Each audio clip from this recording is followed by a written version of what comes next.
views expressed on this program are those of the hosts, guests, and callers, and are not necessarily those of this station, its management, or other advertisers. You're listening to Transformation Talk Radio.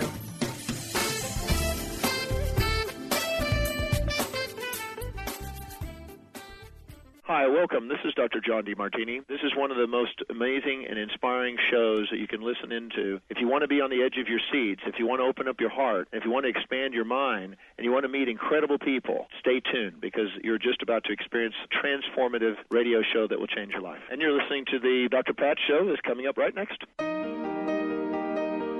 Welcome to the Dr. Pat Show. Talk radio to thrive by. Powerful, inspiring, and coming to you live, bringing you stories of people like you and me busting through and living life full out. Get ready to dare to wonder what your life would be like if you knew you could not fail. Hey, everybody. Welcome to the Dr. Pat Show. I'm Dr. Pat. Talk radio to thrive by, right here on Transformation Talk Radio and any other place that you're listening to the show. I don't even mention them anymore because I obviously always leave something out, but I'm not going to leave out Mr. Benny today. Hello, Mr. Benny. Hey, what's up, Pat? Don't worry about it. You got to move on with the show. Don't worry about little old me. Yeah, no, I mean... Yes. We've just come off a long weekend, Yep. A little fired up here. That's what happens when you give us a day off. I have to tell you what happened to me over the weekend. I did something very unusual on Saturday. What was Extremely unusual. I stopped long enough to just lay down on the couch, just laying there checking messages, and I woke up like 4 hours later. Whoa. That's what I'm saying. That's a major power nap. What my friends say is I've been drinking this what is the name of that water? Kangen water. Oh, Kangen. Yeah. Kangen. That's it. I'm from New York, so it's Kangen. Yeah. But Kangen water. A friend of mine's been giving me this water, and I'm thinking that had to be it. Could have been. Because I'm already gluten free. I'm already got that thing going on. I'm like very, very healthy. I do all those things. But sleeping on a Saturday, no, not in my yearbook. You probably needed it though too. I mean. I did. You've been working hard. I've been working hard. She works hard for the money. Yes, she does. Yes, she does. She works. Oh, sorry. My guest is like, I don't know. Did she hang up yet?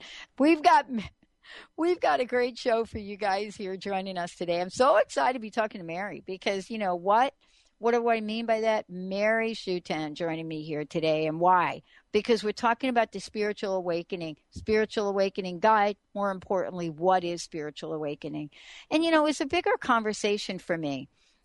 Yes, we can talk about an awakening and we can talk about what happens when we get to realize our psychic abilities in the world. But then it's another thing to talk about what we do with that. What do we do with those abilities? What does clairvoyance actually mean? Why is it that so many of us say that we're empaths? What does that mean? We don't walk around with like a tattoo on our foreheads that says, I'm an empath, but it has certain meaning. And so when we take this journey and we walk through life, and let's just call it spiritual stuff happens to us, right? Whether it's dark, light, or anything in between. When we have that awakening, however big or however small, something happens. We're never the same. In my case, and you guys have heard me talk about this over and over and over again, and Linda will attest to this, something happened to me in 1990. Something happened. I don't know exactly what that was that happened, but I was different. I woke up, I looked at my life, I didn't like it anymore. I went into work. I started to tell all my bosses I didn't like it anymore. And after 24 and a half years, I could not carry out an order from the company that I was supposed to downsize people in an inhumane way. Now, many folks would say in today's world, you got to put her on some medication if she starts to act like that. But I think Mary may have something else to say about it. Is it possible to have an awakening that's, I'm just saying, uneventful, but yet you're not the same? And so I get to chat with her about life, about her own journey, about what us, our little sensitive people, we always just getting our feelings hurt all the time. But what is it about us and our path and what we've come to know about life that has taken us into a world that is really unrecognizable to many people that have known us before? So today we get to talk about her incredible guide, the Spiritual Awakening Guide, and we're gonna take your calls because this is a show which includes what she does so very, very well beyond being a classified as a healer. She's somebody that takes a message out into the world and helps all of us connect with that inner part of us that may be a little crusted over. Mary, it's great to have you on the show. Welcome to the show. Thank you for having me. I'm excited to be here. So let's start with the little awakening part, which I said to you that I talk about 1990, and I've said this on air, and I do. I say this. I think an alien took over my body. That's the only way I know how to describe it, because one day I am an executive climbing to the top of the ladder, and it didn't matter how many body bags I left behind, and the next day I wasn't. And it seems odd to be talking about it, but I want to hear from you about spiritual awakenings, and are there a range of them? Can it be like a nuance, like a drop of water, or does it always have to be a lightning bolt? It really doesn't have to be a lightning bolt. In our culture, we kind of put all of this hyper focus on these really intense spiritual awakening experiences. And I'm not saying that people don't have those. They definitely do. But there are all these different types of awakenings, from really gradual ones to really intense ones. And some of the gradual ones kind of get lost in the mix a little bit. So I talk about how a spiritual awakening can be, going out for a long bike ride and feeling kind of energy flow through your body. It can be looking up at the stars at night and realizing, that there's this sense of oneness around you. It can be that shift when you wake up suddenly and you realize that your career or what you're doing isn't who you are. It isn't your truth, and that something needs to happen about that. You can't kind of live that lie anymore. So, yeah, there are totally a huge variety of different types of awakenings that we can go through. I have to ask you, when you were growing up as a child, did you think you were different? I did, I'm asking this question only because I got to ask this question because, I'm writing my book now. And in my book, everybody has these, I thought I was blah, blah, blah. Honestly, I really thought I was Elvis Presley when I was 8 years old. Okay? I'm just saying. Now, is that different enough to be called really different? But I don't know. Is there a part of us that starts to channel, just saying, and we don't even know it? But we're labeled. We're different, which means we're usually less than. What was that journey like for you? Yeah, so I've always had a sense that I was kind of really different than other people. I've always thought really differently than other people, and I've always seen and kind of sensed things that I realized at a fairly young age that other people weren't seeing or sensing. So, like most of the people that I talk to, I kind of learned to shut up about it for a good long period of my life. But yeah, so the harshest judge of myself I found out was, in fact, myself, though, is that people, when they meet me, generally they're like, oh, there's something different about her. But I was the harshest critic of myself. In meeting people who've had all of these different types of experiences, I think that we're all kind of strange in our own kind of individual ways. Well, and this is really kind of, the conversation we're having today. I mean, I don't know about you, but I did feel different at a very young age. And I think that when I think about the journey that I went on, I have been called by many people that knew me growing up and whatnot, the luckiest person on the planet. I now know that I don't think it's luck. And so I want to ask you about spiritual awakening. Most people that come out and talk about this is why you never thought you were going to have this conversation with me. I'm sure of it. But then again, you probably did. Here's a question I have for you. You know, some folks believe that there are so many different things that equate to an awakening. And I was really struck by what you wrote about in here in the awakening process. And yet I believe you called them 12 layers. 11's my favorite number, so I was hoping they'd be 11, but you called them 12. And I wanted to ask you this. Isn't it possible for us that we have these layers of awakening, and they're so subtle sometimes we don't know it, but we start to feel different? I want to talk with you about that when we come back, because you've given us a step-by-step process. Thank you for that. And when we come back, I want to talk about what that process is and how any of this can lead to us becoming and being that of an intuitive nature. Let's take a short break. We'll be right back with the Dr. Pat Show. For those of you out there, we are taking your calls, 1-800-930-2819. When we come back, we're going to talk about the layers. We'll be right back.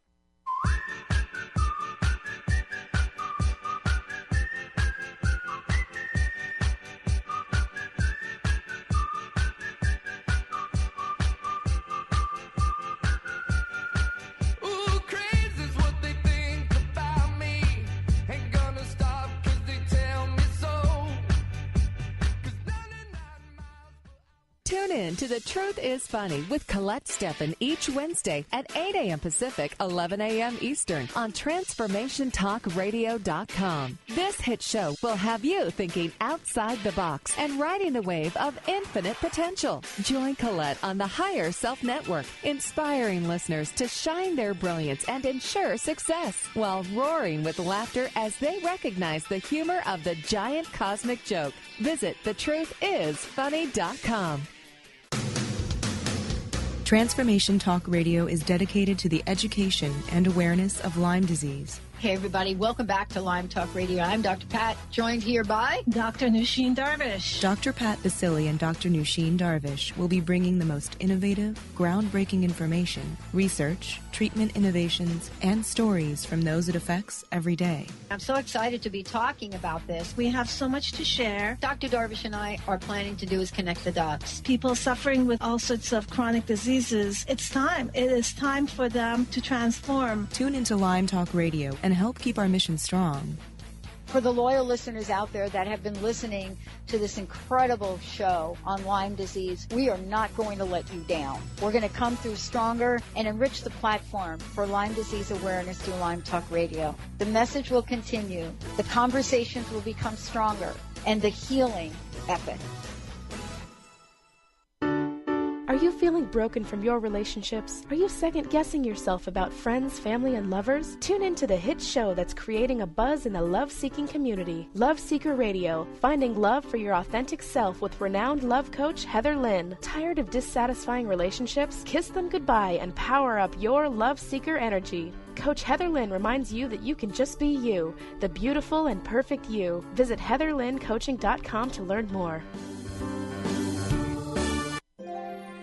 The doctor is in. Tune in to the hit show, The Psychic Love Doctor, with host Deborah Lee. Deborah's life-affirming, highly perceptive reading method has taught Deborah how to zero in on specific problems with relationships, career pursuits, and current roadblocks to success and happiness. Join Deborah Fridays at 2 p.m. Pacific, and for a special broadcast the second Thursday of every month at 11 a.m. Pacific on TransformationTalkRadio.com.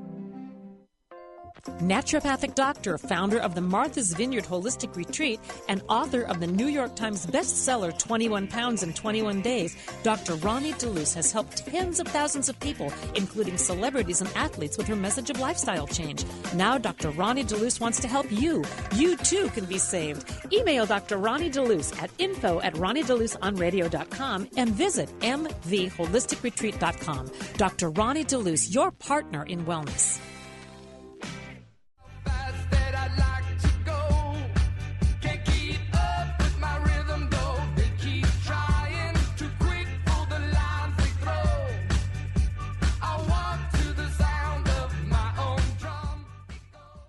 Hey, everybody, welcome back. Welcome back. You know, first of all, for those of you out there, if you go to Mary's website, Mary Shutan, and it's Mary, SHUTAN.com, you're going to be able to go and take a look at not just what Mary is doing, you know, some of the online classes that are there, and also you can subscribe and receive a spiritual and psychic awakening quiz. Your guide to understanding what spiritual awakening and psychic abilities you're experiencing. Psychic abilities is what we're talking about here today as well. For those of you that are tuning in that want to call in to connect with Mary directly during the show, 1-800-930-2819. And, you know, for those of you out there, I mean, I'm referring to, you know, this amazing guide that Mary has put together, you know, and it's a guide to spiritual awakening. But, you know, most of us don't understand that, you know, we have a pathway. And sometimes this could be a pathway in the awakening process, which is gradual. You know, it may not be I climbed the mountain and the lightning bolt hit me. It could be something as simple as I literally thought I was Elvis Presley. I don't know how I thought that. He was not alive anymore, but that may be an interesting point to talk about. But as we look at these layers, Mary, thank you for joining me here on the show. And I would love for you to take us on a journey of the layers, but I also would like you to talk about, you know, some of the challenges, some of the obstacles that might happen along the way to realizing our awakening. Not that you've had any of that happen, for sure. Of course not. So, like you did mention, there are a variety of kind of layers that I will talk about. And basically, the concept of my book and my understanding, as well as the understanding of a whole bunch of other people, is that all of us are awake. All of us are completely aware. We completely know who we are. The difficulty is that we have all of these layers surrounding us on top of that state. So it's not like, you know, there are these select people in our culture who are awake. It's just that some people have kind of removed all of these layers on top. In the book, I kind of talk about it a bit as those nesting dolls. And so when we're talking about the layers, I go in a discussion of what I call the 12 layers, even though there are a few more. And I'm sorry there aren't 11. But it really starts at kind of that outer nesting doll, and it's a process of removing all of these layers.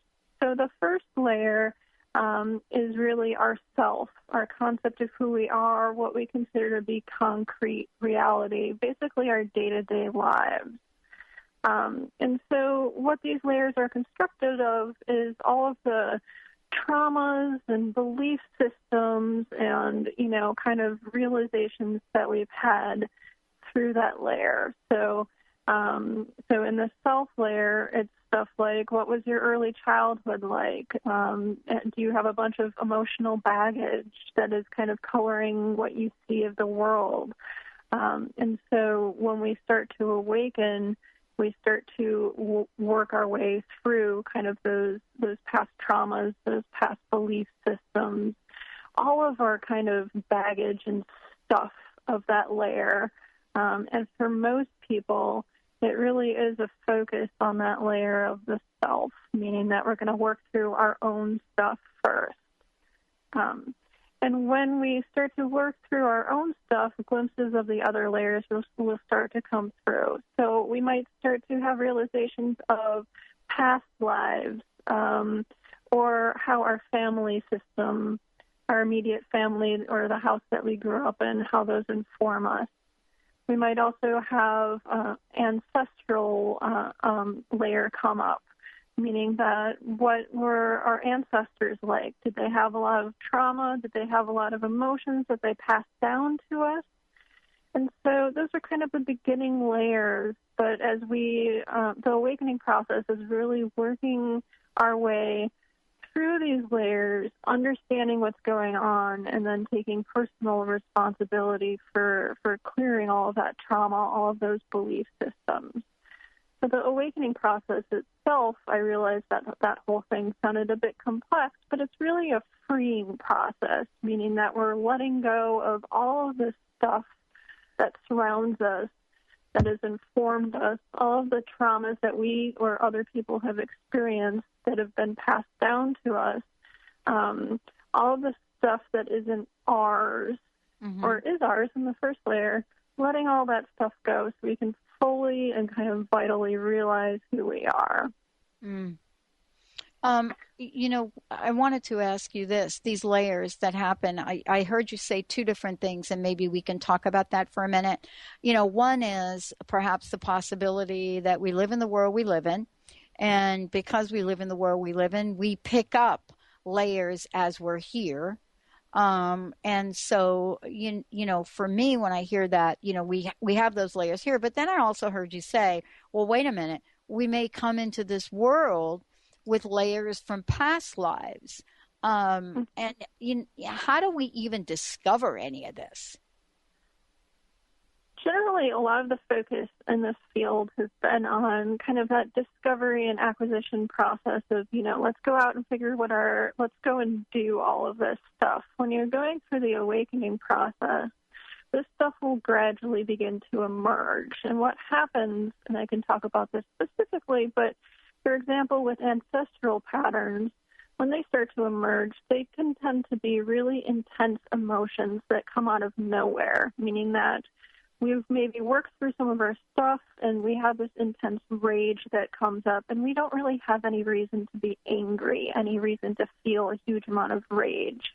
Or maybe some past life stuff comes up. All of a sudden we start to question, why are we afraid of the water?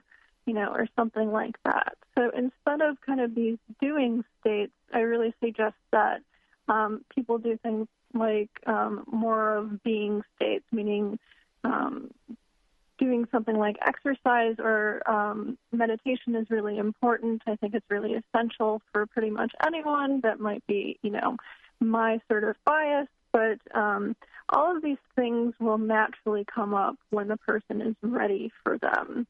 And when they do, having somebody to guide them through the process, or my book, or working with a healer that can work with you on, ancestral patterns or past life issues or whatever's going on, can really help to heal those layers and to help you work through some probably pretty intense stuff. Mm-hmm. Well, I want to ask you, what were some of the most intense moments you had in your journey? In terms of my journey, I had what is known as a classic Kundalini awakening, which is a pretty intense awakening where you experience a lot of energy, specifically a lot of heat. But the difficulty is that you also experience a lot of spontaneous body movements, meaning your body going into yoga poses automatically, or your body locking into odd positions.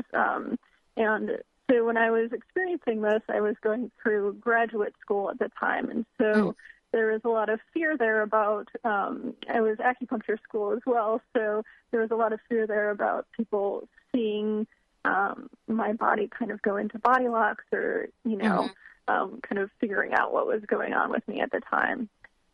And kind of beyond that, probably the most intense layer, if we're talking about layers, there were two.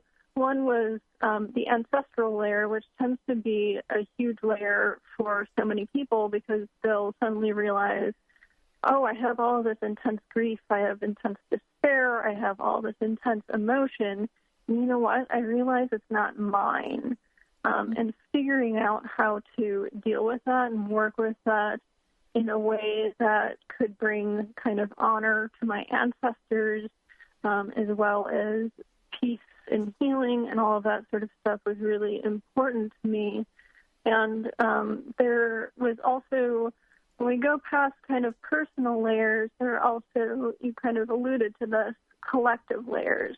So societal expectations, world energies, cosmic energies, archetypes, mythic influences, kind of the stories that were passed down, through our culture, through our religion. All of those sorts of stuff are additional layers that are outside of our own stuff, but they're layers that we must work through.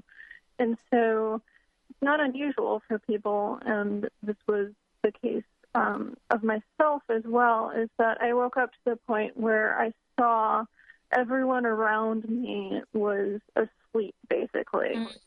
And this brought out a lot of anger in me, because everybody else just seemed like they were kind of sleepwalking or puppets of their own lives. And I worked through that okay. And then I came to the realization that a lot of people kind of prefer that illusion. They prefer that sleep, even if they're, talking about different things. And that was a difficult layer for me to work through. Not only the realization that, a vast majority of people are kind of asleep, for lack of a better term, but that they prefer to remain that way, and they'll actively do things in their lives when they start to awaken to put themselves back to sleep. So, well, isn't this perfect though? I mean, when the movie The Matrix came out, there were many, many different conversations about whether or not The Matrix and the Matrix trilogy was actually a metaphor for spiritual awakening. I mean, there are more conversations, I think, about that movie in our pop culture pretty much than just about any movie we've ever had. But it really did touch upon how we would actually choose the idea of not knowing, how we would choose the comfort and the security that we would feel of not knowing rather than awakening. And perhaps some people say awakening to the truth. We're going to take a short break. When we come back, we're going to talk about that and much more. Stay tuned. We'll be right back.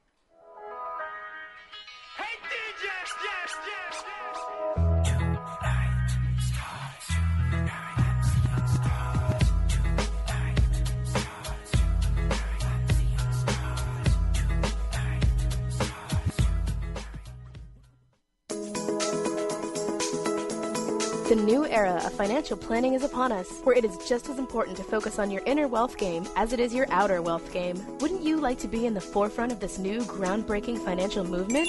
Lynn Brown, award-winning financial planner, energy coach, and international radio host, will share real, actionable money wisdom infused with empowering tips, fear-busting exercises, and money-growing magnetism. Aren't you ready to create your fully financially healthy life?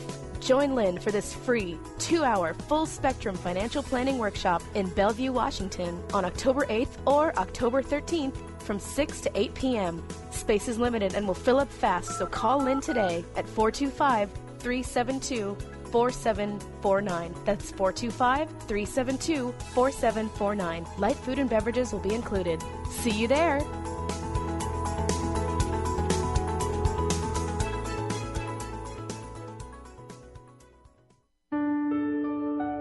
Tune in to Prescience Life Radio with host Mia Simone. Mia is devoted to sharing her extensive knowledge on the invisible worlds of energy. Join Mia and discover the science of intuition and connect with your greatest gift. Start living in your potential today and every day by opening up to the power of inner knowledge. To learn more about Mia, visit presciencelife.com. Do you want the freedom to spend more time with your loved ones? Travel the world? Live spontaneously? Get ready, because the Chip Justice Show is here. Hosts Dr. Pat Vasily and Chip Justice can help you build meaningful success while embracing life. Living a life you love is the end game in this new, inspirational, and empowering show. Positive changes for a life you'll love. Tune in every month on TransformationTalkRadio.com and visit PositiveChangeInstitute.co for more information. Tune in to the Angels and Answers Psychic Radio Show with clairvoyants Artie Hoffman and Sky Siegel every Thursday for a 2-hour show, 2 p.m. Pacific, 5 p.m. Eastern Time on Transformation Talk Radio. Artie and Sky deliver spiritual and motivational messages with passion and a sense of humor. Call in 800-930-2819 for live and on-air readings. Visit ArtieHoffman.com and SkyofAngels.com. My dream is to end homelessness. My passion is living a green life. My dream is to end poverty. My passion is volunteering. My passion is making a difference. My dream is to cure Lyme disease. My passion is rebuilding communities. My passion is helping those in need. My passion is caring for the elderly. My dream is to find a cure for cancer. My dream is to leave a better world for my children. We all have that special passion, that lifelong dream that drives us to live our lives with meaning and to create a better world. No matter what drives you, we can all make an impact. Dr. Pat Basili is helping others make their dreams come true, so we can all help make our world a better world. To learn more about how Dr. Pat is building a community of sharing hope, strength, funds, knowledge, and information, visit abetterworldcrowdfunding.com today. That's abetterworldcrowdfunding.com.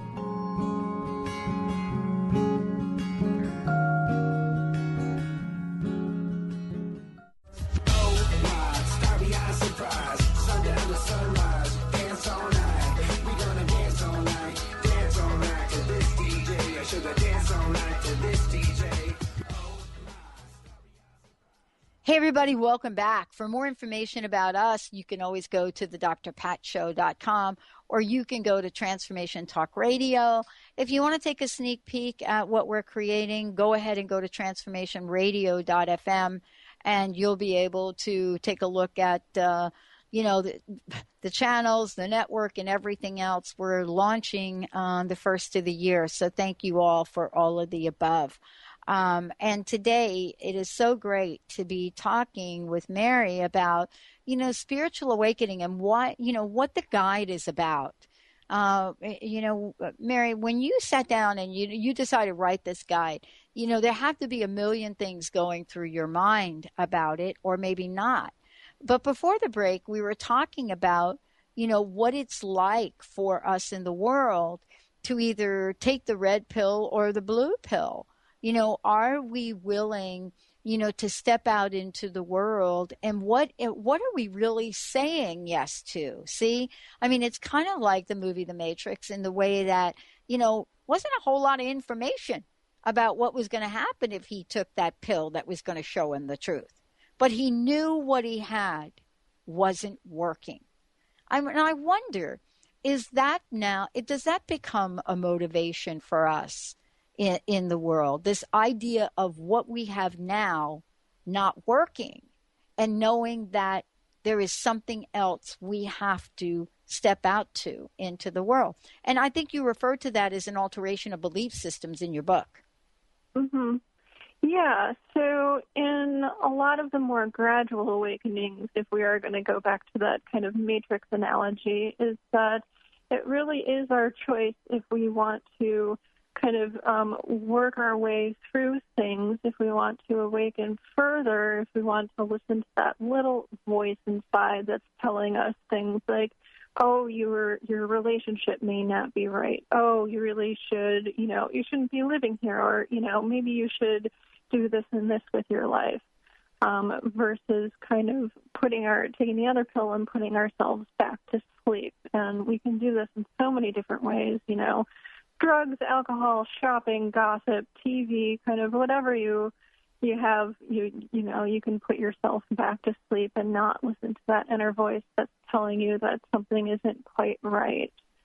But really the whole, I think, spiritual purpose, and this is going to be a rather large, grandiose statement, is this realization of wanting to fully be who we are, to fully understand who we are, but also to connect to that thing that is larger than us, to no longer feel isolated and alone, to feel part of things, to kind of feel that spiritual flow go through us and permeate our lives. And that's really kind of what it's like to be in a more awakened state.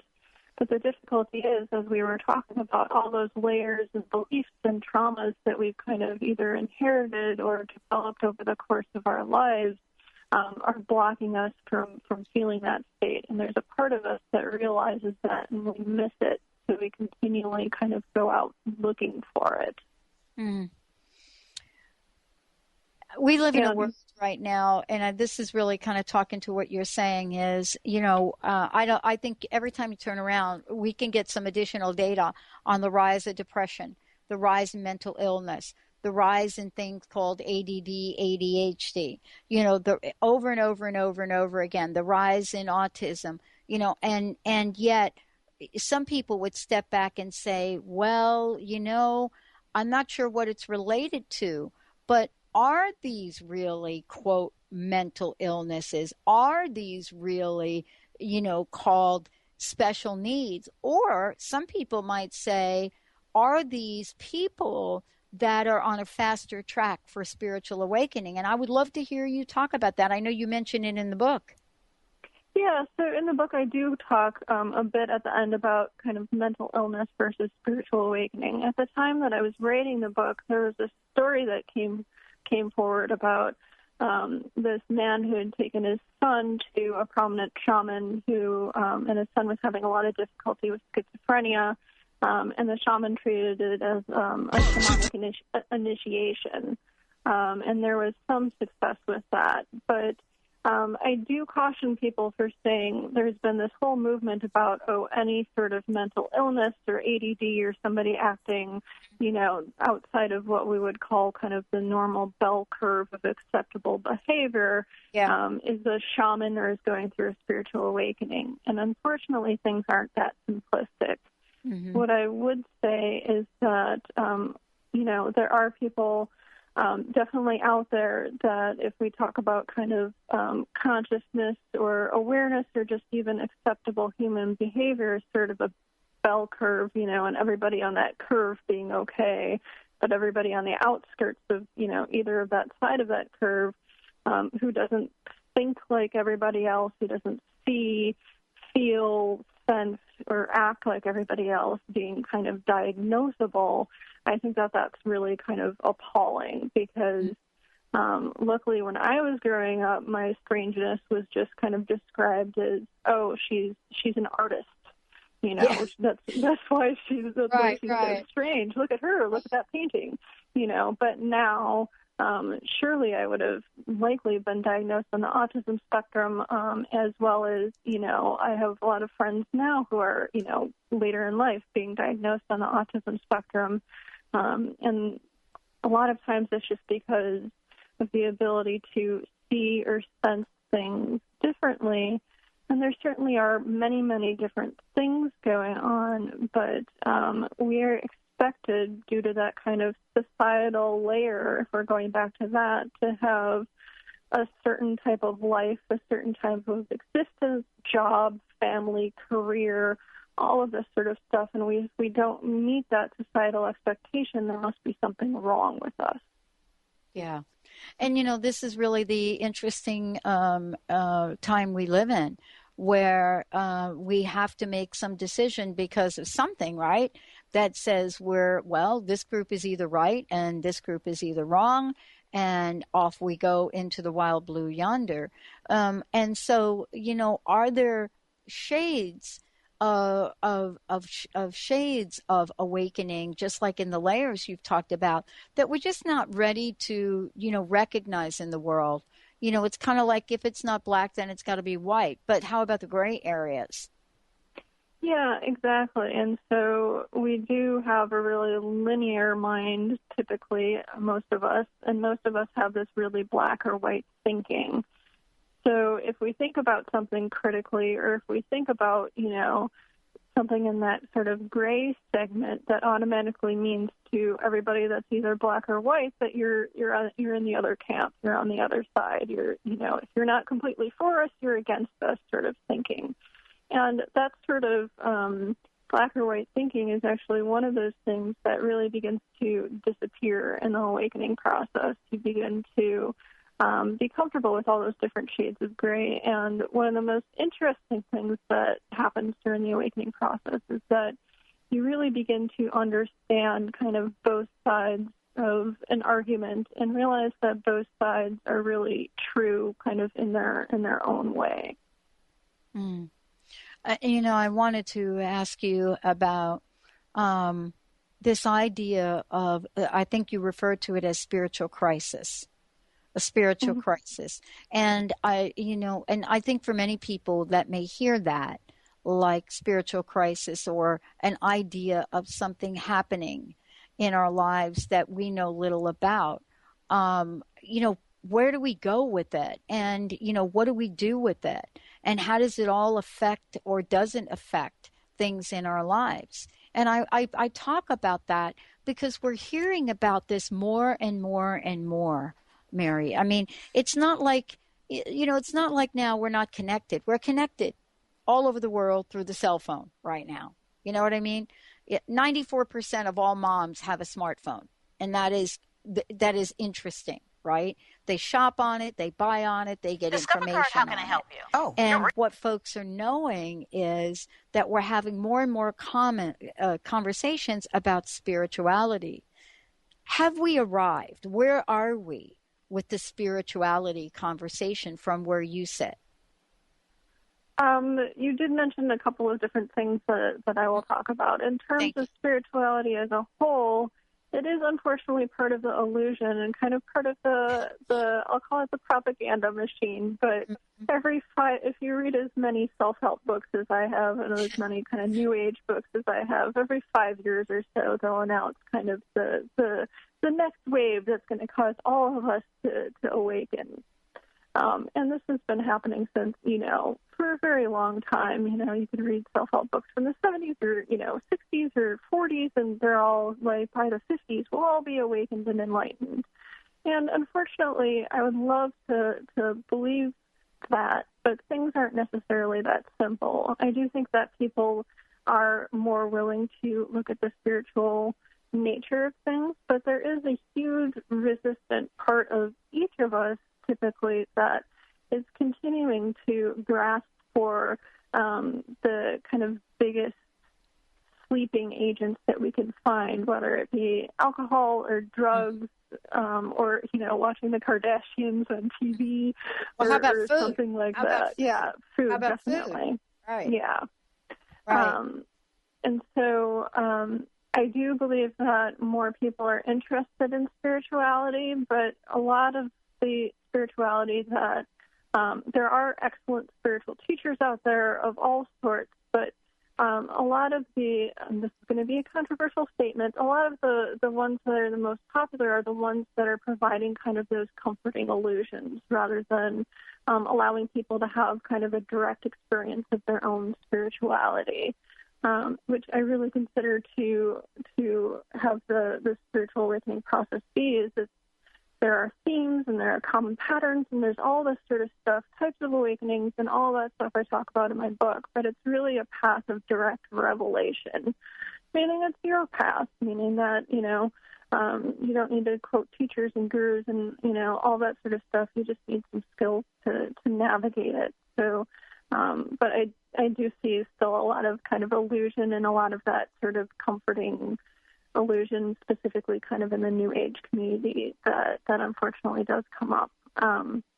And the other thing that you were talking about was kind of that spiritual crisis spot. And I will talk a bit about that in terms of if we were to return to the Matrix analogy, some people don't really get a choice. They get that pill shoved down their throat, and all of a sudden they're awakening. And they don't have a choice about it, so that brings up a lot of fear. They might not know what's happening initially. They just have all of these huge amounts of symptoms, and they go to doctors, and, maybe they'll get diagnosed with something, maybe they won't. Maybe they'll get medicated or something like that. But what happens in spiritual crisis or spiritual emergency is that so much stuff, so many of those layers are coming up at the same time that it's impossible for the person to integrate. It can happen where you have a spiritual awakening process that's so fast that you're at your desk one day doing okay, and all of a sudden you feel a huge surge of energy through you, and you look around you and you realize that this is exactly the wrong job for you. You don't want to be married to your husband anymore. You don't want to live in the state you're in. You want to change your name and move to Peru, and, kind of all of this sort of stuff can come up. And I'm making kind of a little bit light of it, but the spiritual awakening process isn't just a spiritual process. It causes real physical, emotional, energetic, the whole spectrum of experiences. We live in a physical world. We have physical bodies. That's how we are intended to kind of have our spiritual natures. We have to process everything through our physical bodies, which causes a lot of issues for people who are going through this process in an intense way, removing a lot of those layers rather quickly. Well, and part of this too is if we look at our lives, we are faced with obstacles. And, some people think the obstacles are spiritual growth. What do you think? I think that the obstacle for most people that I talk to is the fear of the unknown as well as control issues. So if we have something that isn't easily defined, that we can't go to a doctor to and have the doctor go, oh, you're having a Kundalini awakening, we get into this huge fear mode. I talk to a lot of people, and I work with a lot of people who are going through more gradual as well as some of the more intense spiritual awakenings, like Kundalini awakenings, or they feel called to be a spiritual healer of some sort, or they're going through an intense psychic awakening where their psychic faculties open really quickly. And a lot of these people have a huge amount of fear, which is understandable, because they're having a lot of symptoms that they don't necessarily know how to navigate, and they basically don't understand what's going on with them. And with so much of the real reason that I wrote this book is because when I was going through my process, 99% of the material out there, and yes, I'm making up that number, but it seems like that much of the material out there is what I call aspirational. And by that I mean that if you want to find a book how to open your third eye, if you want to find a book on how to awaken your Kundalini, become a psychic, or, have a spiritual awakening, there's so much material out there, but there is really nothing out there for people who are already going through the process, who are having difficulties with the process. And there's a lack of material out there for people who don't want to pathologize the process.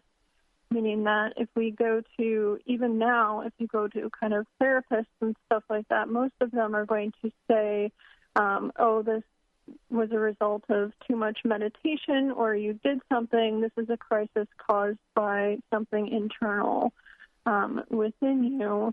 And they give them all sorts of, names like Qigong psychosis or meditation crisis and all of this sort of stuff. But I really wanted to approach it as something that is natural, and it's really leading for you to become a healthier person who vitally knows who you are. Yeah. This is really what you are and have said yes to in the world, is helping people. What would you say is the greatest distraction we have in our pop culture today? If this is a process and we are in the process of awakening every day, then what do you think is perhaps some of our greatest distractions we have, besides drugs, alcohol, and food, right? Because we know we're numbing ourselves. All we need to do is look at some of the statistics, right? But outside of that, what would you say is an emotional distraction that we have? The biggest distractions that I think that we really have beyond kind of those outer numbing agents are really a tendency to look outside of ourselves for comfort and support. And I'm not saying that that isn't wonderful. Obviously, I work with people. I work as, a teacher and help people through processes like this. But a lot of people are really looking outer and reading all these books and taking all of these classes and, following gurus and quoting them and doing all this stuff that's really outside of themselves and taking on those understandings as their own. And so I really think that that's a huge difficulty in this culture because, one, because that guru might not know what they're talking about, but two, is that the awakening process is really a process of self-reflection. It's, like I said, a process of direct revelation, and it's an internal process. So learning how to use tools and learning how to, go away from that really outer approach to a more inner approach is one of the best things that people can do. And beyond that, we have a really tendency, ego is turned into this huge word in our pop culture. But in terms of looking for teachers, I always tell people that if you run across a teacher who says that they know everything, that they know the totality of the cosmos, run screaming in the other direction. So we tend to get to these states where we're like, oh, we've had a Kundalini awakening, or oh, I'm awake, or something. Oh, I'm a teacher. I've had X, Y, and Z happen. And we got so wrapped around our story and so wrapped around that state that we stop our progression, meaning that if we know absolutely everything in the cosmos, there's no need for us to continue to unfold, continue to learn more, continue to humble ourselves. So that, I always use ego as kind of one of those things that is so talked about, and it's talked about negatively, and there are many positive attributes of the ego, but in some states, people will kind of, applaud each other for how awake they are, and they might have just taken, 3 steps on the spiritual journey from where they were, and they could have taken, 20 by now, or they could be so much more of who they actually are than somebody who is just stating that they're X, Y, and Z. Yeah, exactly. And, it's all different for all of us. So, I must say that I'm not one of the people that ran out and bought the everything book. But I do know millions have done that. And, I wake up some days, Marian, and I think to myself, today I don't even know what I don't know. And that is a feeling I have. And I used to be in despair about it, right? I used to be in despair about not having all the answers. Because, in the culture where human doing is really in the forefront and not human being that, gets rewarded, it's very difficult when we believe that we have to have all the answers and we don't know. And so here's the question, and thank you so much for today. Please, again, give your website to folks tuning in, and I would love for you to leave with us your personal message. Thank you so much for all that you've done. Oh, thank you for having me on. And my website is maryshutan.com, and that's Mary, MaryShutan.com. And in terms of personal message, a lot of the things that I have talked about are pretty much my personal message. But what I would say is that the spiritual awakening process overall is something that you can learn tools to navigate. But the spiritual process isn't something that should take you out of your body or out of your lives. Mm-hmm.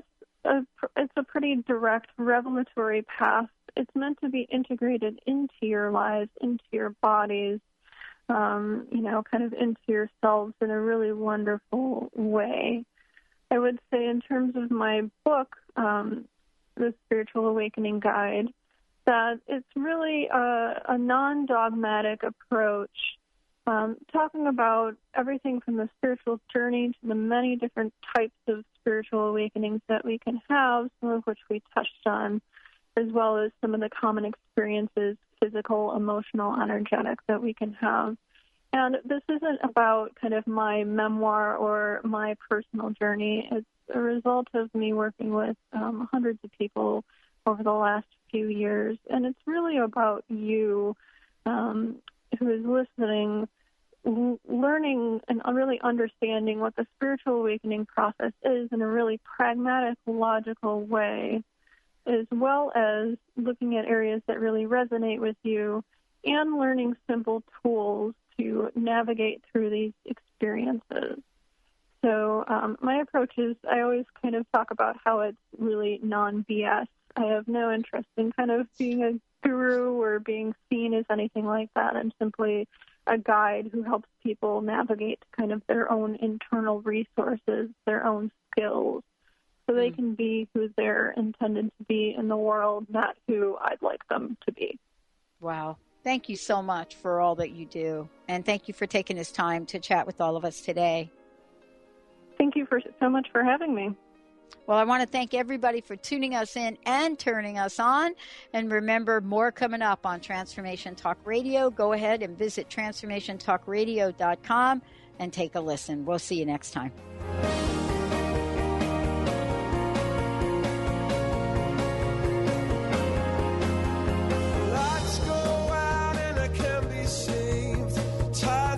tried to swim.